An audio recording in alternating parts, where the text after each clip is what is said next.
Theme park employees, please share your horror stories and theme park secrets. How to make the best of your time. I worked on a major roller coaster many years ago. 2 preteen boys rode in the front seat and were screaming down the first hill. The ride takes a sharp turn there and one of the kids managed to have his teeth hit the other kid's forehead. They rode for the next 2.5 minutes screaming and bleeding as only a head injury can.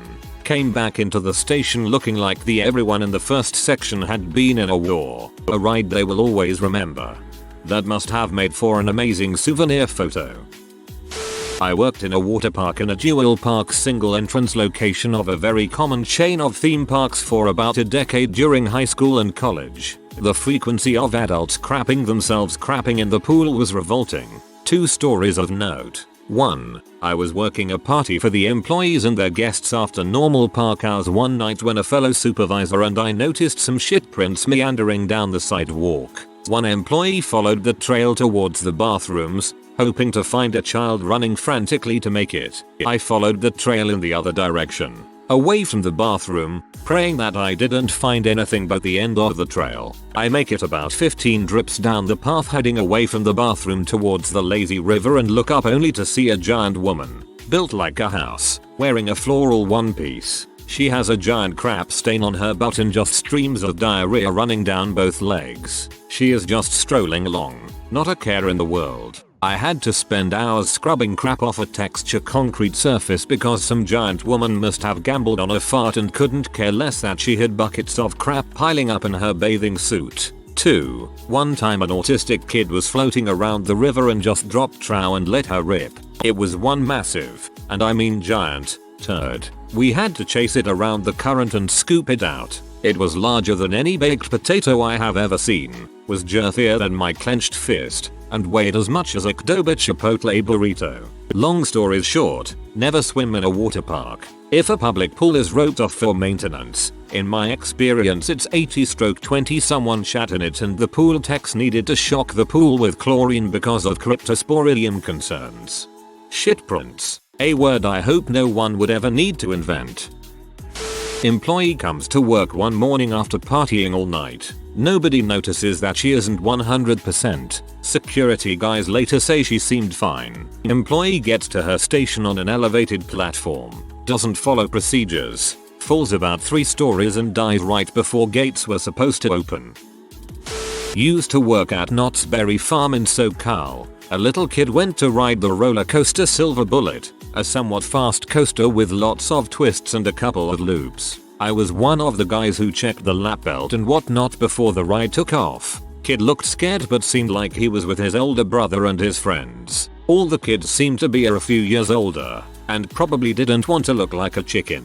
Kid straight up shat himself. It made the seat extremely moist and definitely smelled of poo. As he got off the ride you could see liquid dripping down his leg as he rushed off. People in the back of the line didn't really know what was going on, but the front of the line, as well as this kid's brother and his friends who just off too, definitely knew. Poor guy. We had to shut down the ride for about 2 hours to sanitize but played it off as technical difficulties. Haha, I loved the Silver Bullet when I went in April. The park was nearly empty so you could go around twice without leaving your seat. Former Disney World cast member here. Here are some stories. While working at Club Cool, some father dropped his daughter pants and let her squat on the floor. I had a standoff with a guest for 3 hours in the Mission Space gift shop because he was trying to steal Vanillimations. Got told couple of times that I ruined someone's vacation. Met Warwick Davis. If you want horror stories, ask any cast member during the summer and you probably gonna get a Brazilian story. I worked on the cleaning crew at Soak City Knott's Water Park. Once I was mopping the bathroom and a dad and his kid were using the same stall to pee. And the kid says, "Dad, why is your penis so big?" And the dad just laughed and told him his would be that big someday. You could tell he was proud of his junk at that moment. Also, a little known fact is that women's bathrooms are 10 times nastier than men's bathrooms. People usually consider men slobs, but girls absolutely trash the bathroom, peeing all over the place, leaving tampons all over the place and other stuff. Also, I would not recommend going in the wave pool community pool. We frequently found poop, tampons and other stuff floating in there all the time. Volunteered at a fair one summer in my old town. Some mentally deficient guy got caught masturbating in the haunted house while one of the carts going through the ride rounded the corner and saw him in all his glory. I get away with this all the time. I just tell the policeman that I was pretending to be part of the ride, because seeing me rub one out is horrifying. Worked at Busch Gardens in Williamsburg in high school, renting out strollers and wheelchairs. We used to tweak the batteries on the electric scooters to boost the speed, and then have races around the park after it was closed. I've been going there for years. One trick I've learned is to use a bridge in the middle of the park. It's almost always faster. Lots of stairs though. When I went to Legoland. I was so excited I ran up and tried to hug a statue made of Legos and I cut my eye. And on that day, everything was not awesome. I worked at Paramount's Great America when that one guy jumped the fence at Top Gun, now called Flight Deck I think, to retrieve a hat and ended up getting kicked in the head by a rider. Top Gun is a suspension coaster. Your legs dangle and the track is over your head. The rider broke her femur and the guy died. I can attest to the fact that there is plenty of signage warning people not to enter the ride area, but people are really freaking stupid. Also, one of my friends got fired for credit card fraud there. Never even criminally charged for it. They just fired him and swept everything under the rug. I got a decent settlement check because the supervisors were making people work during their 10 minutes breaks. Apparently in their minds it was better to illegally make someone work during a break than to pay someone to work overtime. Only time I ever got overtime was Fright Fest because no one wanted to work in an amusement park during the fricking fall. I worked at a crappy theme park for 3 months, in my teens. One morning, I get to my ride, and there's blood fricking everywhere. Feathers, too. So I do my walk around, and there's half a goose. It took 3 maintenance guys 2 hours to find the other half. Goose suicide. Operated rides for 4 years. 2 moments stand out. The scariest moment I had was when lightning struck a utility pole below me. My position on the ride was about 50 feet up, knocking out power to my ride and forcing me and my supervisors to unload the ride in the middle of a lightning storm. The second was a guy who was very upset that I wouldn't let his kid who was a foot under the height requirement ride. I told him no early in the day, but one of my co-workers let the kid ride while I was on break. The family comes up later and the father, who was noticeably drunk, jumps 2 gates and over the tracks to threaten me with a knife. I called security and he ran. Not an employee, but I go to Universal Studios a lot. Here are a few tips. Always take the single rider option for any ride. The longest wait will be 10 minutes. The water rides aren't designed to get you wet. They are designed to get you soaked. Butterbeer is served in the 3 Broomsticks restaurant, which always has a shorter line than the booths. Plus, the food there is really good. Unless you want to see a recreation of the wand choosing ceremony, skip the line outside of the wand shop and enter through the owl store. I love that place so much. I forget its name, but that roller coaster with the vertical chain climb where you select your own music is like the greatest thing ever. Kings Island rides operator here. A kid freaking jumped in the water at one of my rides, Congo Falls, going after a basketball after I denied him permission. I see him go in and I pound the e-stop and called it in. Police showed up, security, all my supervisors, and the freaking kid got away before they got there. So the little bastard caused a bunch of people to get stuck on the ride while we explained the rule about the water. Over at Extreme Sky Flare, it's a ripcord type ride where you swing back and forth on a long cable. Somebody got sick. Literally puked like 5 gallons of chunky crap back and forth over a 150-foot flight lane. There was so much freaking puke. We had to call park services to get enough Vauban puke absorber, and you could smell it throughout the whole area. Just a couple little horror stories. While working at Six Flags, maintenance was working on our larger SLC boomerang. He was guiding the car back into the station, but did not look to make sure the floor was back in position. He steps where the floor isn't and falls a solid 15 feet to the ground. Best part of the story is that he looks around, realizes he's in a restricted zone, and puts on his neon vest before getting up off the ground. Worked for Disney World 05 college program. The full costumed characters aren't allowed to talk ever. Nearing the final days of the internship, several of the characters would whisper into children's ears variants of, "Only you can hear me, help me, Goofy will hurt you," etc. Other than that, a crap ton of suicides happen at the happiest place on earth. If you're a guest, are hungry, and don't wish to pay Disney's exorbitant prices for food, lie to the cashier, say you dropped your food or similar. Company policy: the guest is always right. Employees may never argue with a guest. They'll know you're full of it. Oh, and if a cast member ever says to you, "Have a Disney day," this is a secret way of saying frick you. The older hotels are riddled with asbestos, though this has likely changed. With little exception, every face character is a major prick. Not a worker, but I witnessed this. At a local water park there is a slide called the Triple Dip. The slide lives up to the name and dips 3 times. A really small kid rode down it once and just started rolling and doing backflips because he was too small. At the end of the slide he basically just got up and walked away acting like nothing happened. I work in the games department at a major amusement park. I'm in upper management, so I've been around for a while. Horror story: I was walking around the park. We call it taking a lap, checking on all the different area supervisors to make sure they were all set. I get into the children's area and see a game that has 10 plus guests waiting to play, but no associate working. So I hop in and start helping guests. After about 10 minutes, they all leave. So I'm pissed because there should be someone working the game, but there isn't. I call the supervisor and prepare to chew them out. He tells me that there should be 2 associates working there at the moment. So I start looking around, knowing that they're in trouble now. Eventually, I climb the ladder to the attic where we keep the stock for the game. I found the 2 associates. The dude was mid-thrust when I blurted out what the actual frick the 2 were fricking in the attic of a game in the children's area. I immediately called security and fired them both. Then, I had the supervisor spend the rest of his shift working that game. Advice: pack a lunch. Our food department is disgusting. Next, don't wait in the really long lines. A 2-hour line isn't worth it for a 4-minute long ride. Finally, come on Monday, Tuesday, and Wednesday. The rest of the week will be packed. Back when I worked at a relatively large East Coast theme park, we had what many called the craziest shutdown anyone had seen or heard about. The ride I was working was a dark ride, a motion simulator that followed a track and had 3D projection screens. I was closing in the control room that night where we would dispatch ride vehicles, RVs, and monitor ride cameras and the ride control screen.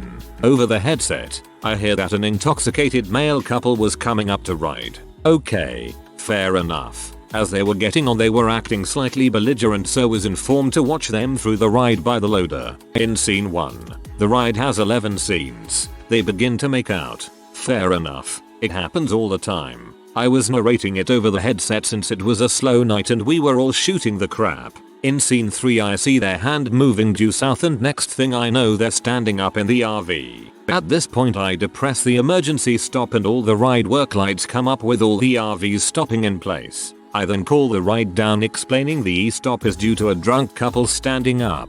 Here's where it gets interesting. They decided to slip their way out of the lap bars and begin climbing out of the RV. I get on the ride mic telling them to please return to your sleigh. They're also called sleighs. Little did I know I selected all. Call on the touchscreen for the ride mic and people down at the ride entrance and passers-by were randomly hearing me yelling please return to your sleigh. I scan the monitor attempting to find them in the ride area and cannot for the life of me find them. At this point the entrance host calls controls to ask what the heck is going on. I explain and he busts out laughing. I hear my supervisor's keys jingling as she's running up the exit platform as she's laughing from the call over the radio about a drunk male's couple standing up and climbing out. Once she arrives, we do a ride evac so we can reset from the e-stop and to walk the track to find the culprits. After about 30 minutes, we can't find them and give up and start cycling the ride again before going back up. We check the control screen to see if there had been any ride doors recently opened and none had since that morning when maintenance was clearing the ride for operation. At close we all had to fill out witness statements for security and we all had a good laugh. Next morning, maintenance tells us they found 2 condom wrappers in scene 3, the scene they escaped in. To this day, we have no idea where the heck they ended up. TL. DR. Drunk male couple escapes ride never to be seen again. When I was a kid, my first job was at Six Flags over Texas, early 2000s. I know many of the workers who lost their virginity inside that park, but I will tell you some of the other kinds of things. 1. The rides which are designed to be ridden in the dark? Yeah, those are freaking terrifying with the lights on. The ride designers don't have to worry about one particularly unsettling thing: how it looks when a ride is running right at another line of track. Those dark rides get amazingly close to running into solid objects. 2. Most parks have quick passes where you can wait in line without waiting in line. Use them. 3. Should be obvious, but remember almost all the people working there are kids. They don't give a frick about the job. Just remember that when you yell at them. I have seen men workers punch guests because the guests were dongs. 4. Rides are amazingly safe. The only way to ever actually get hurt is to do something excessively wrong. Like really wrong. 5. Bit of spice. When I worked there, we had a little game we would play. We would try to get as many phone numbers as possible during a shift. It is how I learned to talk to girls, and it was a blast. 6. If you get to the park at opening, go to the rides as far from the entrance as possible first and work backwards. Your whole day will have shorter lines. 7. Have fun. 8. Stupid little story. We used to ride the rides without safety equipment on. I quite seriously almost died on one. I separated from the ride while on a curve. My buddy, who was actually using his seat bar, was quick enough to hold on to me just long enough for me to reach the train long enough to stay attached. Teenagers are freaking stupid. Added fun fact: of all the rides at SFO, Mr. Freeze is the most likely to not return to the station, aka you get stuck. It requires a firing of a second set of Lin motors, think big butt electromagnets, to give it enough velocity to overcome the first hill after you start a game going backwards. Also, if this happens you valley, which is to say you go back and forth until eventually friction stops you. Then staff will tie the train to the track to keep it established until you can be evacuated. Then they have to get a crane and take the train off the track. Whatever that indoor mountain roller coaster is at Six Flags over Texas always scared the crap out of me. I could tell how close we would come to the track over our heads, or whip right next to the wall. I could tell. And I've actually had the thought I'll never ride this again if I see it with the lights on. I still don't put my hands up on it, for fear of losing one. Haha. Tips from a WDW cast member: don't bother buying bottled water. All of the quick service, fast food restaurants, as well as any stand that has a soda fountain, will give you a free cup of ice water. If you're going to watch any of the parades at Magic Kingdom, it is much better to find a spot in the Liberty Square Frontierland area, especially Liberty Square for the new daytime parade if you want to see all the effects, as the fire-breathing dragon can't breathe fire in certain places in Frontierland as there are too many trees. Try to learn a little bit about the property before you get here. I'm so tired of people asking me where Disneyland is at Magic Kingdom, or where the monorail is at Animal Kingdom, or where the Harry Potter section is. People promise their kids they'll go on a ride or see a show that hasn't existed for years. Take advantage of fast passes, but understand that our new system is still a little wonky. For example, at the moment, you can get 3 fast passes a day for one park and one park only. You can't get 2 for Hollywood Studios and 1 for Magic Kingdom. Yes, it sucks. And yes, you like the old system better, but that's how it is now. And finally, I don't know what it is about being at Disney that makes you all want to make us break character, but it's kind of annoying. We're not the guards outside of Buckingham Palace. I don't know what you expect to accomplish by asking us if the guy in Mickey Mouse is hot or anything like that. You know the answer and I know the answer, but no matter how many times you wink at me, I'm still going to tell you that Mickey Mouse is Mickey Mouse and he doesn't have anyone inside of him any more than you do. So just chill, okay? When I worked at the happiest place on earth in Cali, we always gave the nice guests the special treatment. Act like an butt and we would only make things harder for you. The cast members I worked with were always incredibly nice and would do anything for the guests. So if you treated them poorly they would do the exact same thing to you. I myself made many a guest's day crappy because they wanted to get snippy with me. Also, like the person down there said, have a magical day was our version of FU. My personal version was a southern accent. Made them feel extra stupid. I worked at an aquarium once. One day this man came in with his infant son and started holding him over the shark tank and pretending to throw him in like an idiot. Surprise surprise, he then drops the kid in the freaking tank. The kid smacks his head on a rock and starts bleeding in this huge tank filled with sharks. A few people quickly jumped in and saved the kid from being eaten. Goes to show some people should just have been a stain on the sheets. I hope child protection services were called and the father reported. I worked a roller coaster park, and whenever people would complain that they were lost or had to go to the bathroom, I'd get them on the path to the really expensive bathrooms. I miss playing Roller Coaster Tycoon. Free soda, $10 bathrooms. I worked at a water park. It was towards the end of the day and I was pushing the tubes down at the top of the slide. People started looking at me funny and looking around strangely. I started hearing people talking about poop but dismissed it as nothing. Then someone came up to me and told me to look at the platform below us. I look down and what do I find but a big load of human crap nicely placed on the middle of the stairs. I worked at a low-grade park mainly known for their go-karts for 2 years. The horrors were in the minute. We constantly had kids purposely try to hit you with carts. I witnessed one kid hit my co-worker at full speed. My co-worker tried jumping over the cart at the last minute, but that was the worst possible action. His knee ended up hitting the kid in the head and knocked him out going full speed into a wall. My co-worker then flipped a few times, finally landing on his face. When all was said and done, 2 people were hauled off in an ambulance, one with a concussion, and the other with a broken nose and cheekbone topped off with some busted teeth. My favorite was when a group of rich guys came through and started making bets on who would win each race on the go-karts. The same guy won twice in a row and was quickly up about $1,000. So, one of his friends pulled me off to the side and asked if there was a way to make him lose. What people generally don't know is that there is a control panel which controls the speed of the car remotely. This gets used if someone is getting too rowdy or breaking the rules or something of that nature.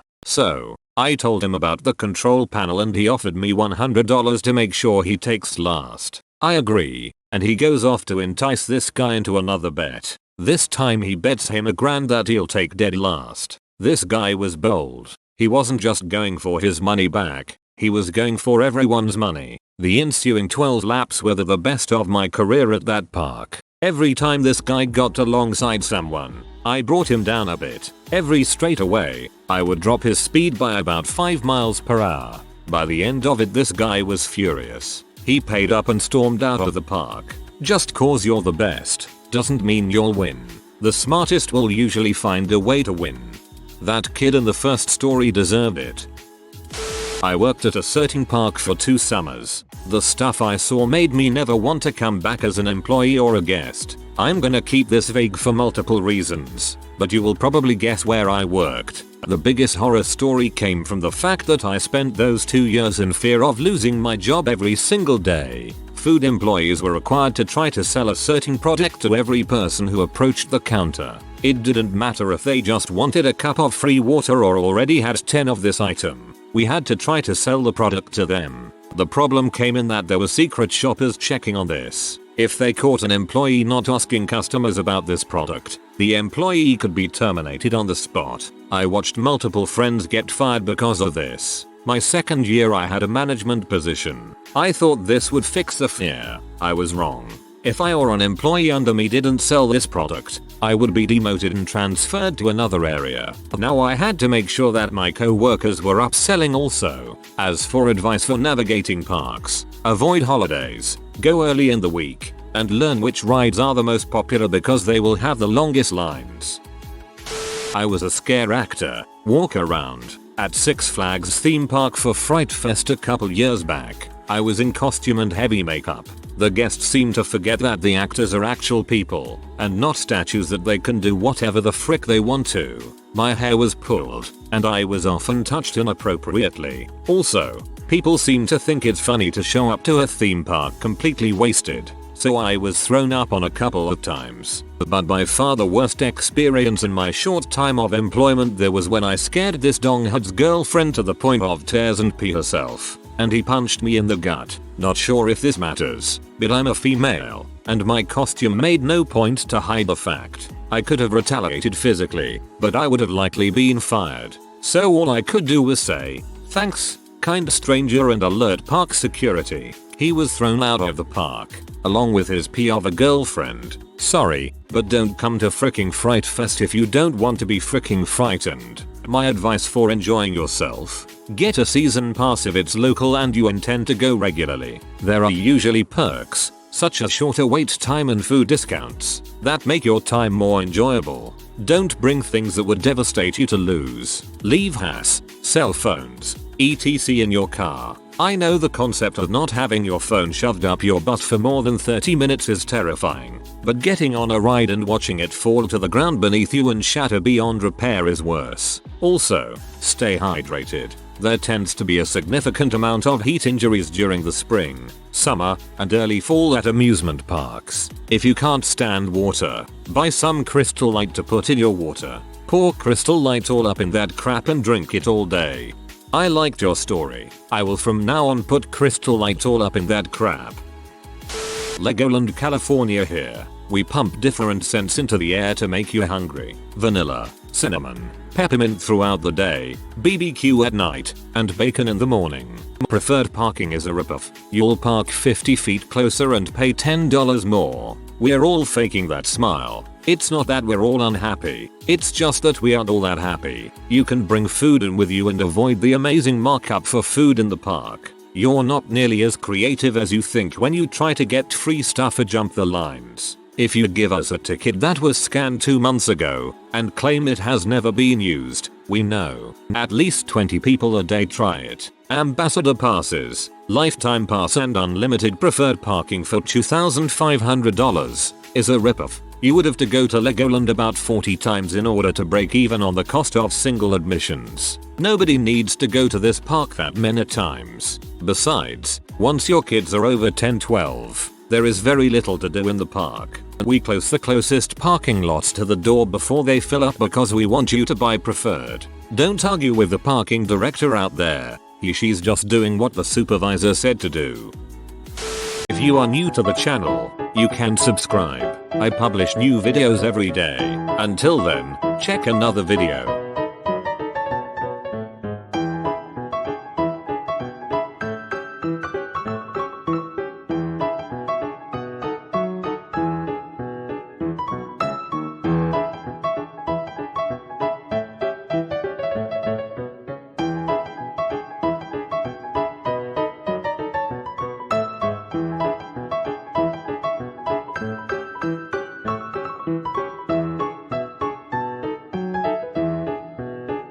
Bye for now.